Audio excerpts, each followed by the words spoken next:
Hi guys, welcome back to the channel. Hope you're all smashing it. So today, as you can probably have guessed, I'm underneath a car. Now this one is the E46, the 330D. Recently I have been noticing getting a little bit of a wobble from underneath it when you put your foot down. You know exactly what it is. So obviously already cracked on with it. As you can see, we've got the exhaust off, heat shield off, that's just behind me there. And this bit here obviously is the prop shaft. Now that is the offending item. That prop shaft bus has fully gone. I'll see if I can show you that, but you can actually see, I can actually get my finger through the rubber there.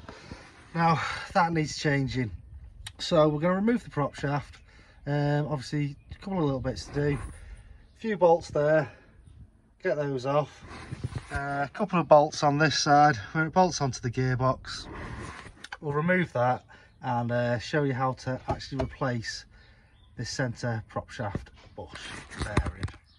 So this is the prop shaft fully removed from the vehicle. As you can see, the issue we've had with this is the centre bush. Now that had ripped, I've actually ripped it a little bit more getting it off. Basically that was completely gone.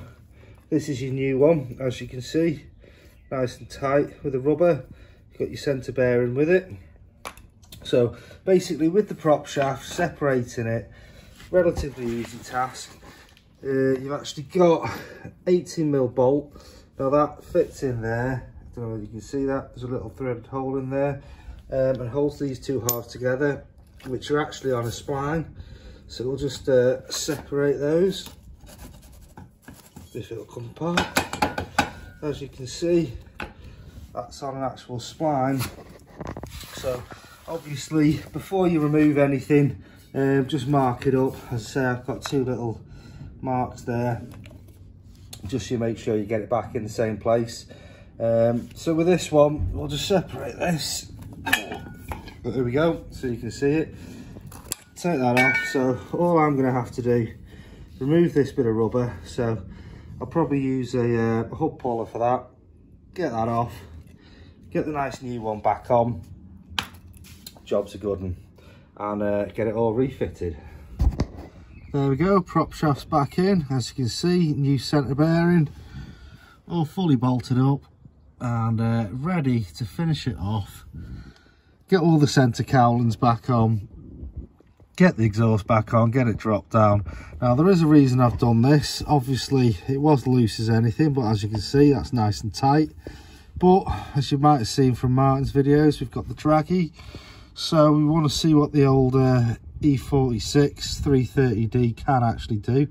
As I say, this one's had the stage 1 map, it's had a swirl flap delete, K&N, so hopefully it should be a little bit quicker than standard, but it is on 250,000 miles. So let's finish off, get everything back on, get her down. There we go, prop shaft bearing done, she's back on the ground. Now obviously we've done this for a reason.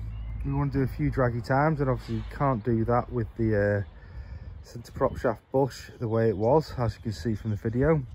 Also, I have done a little thing. I may have bought another car, so I'm debating whether to keep this one, bench it, sort it, or just use the other one, but you'll see that in the up and coming videos. Also, we've got the F31. Now what we're going to be doing with these two cars soon is the draggy times, so we'll see what this one does. Obviously it's the BMW E46 330D M57 engine, 250,000 miles, so we'll see how that fares compared to the standard figures. This one, obviously the F31 330D, this one's also been doing a few draggy times. It's got the Alpina gearbox map. Other than that, it's completely standard. Obviously we're looking at mapping this soon, so that's why I want to get a bit of a comparison, just so you guys can see exactly what it's like when you get a generic map on your car. So remember, like and subscribe. We'll catch you in the next video. We'll keep bringing you the content. See you later.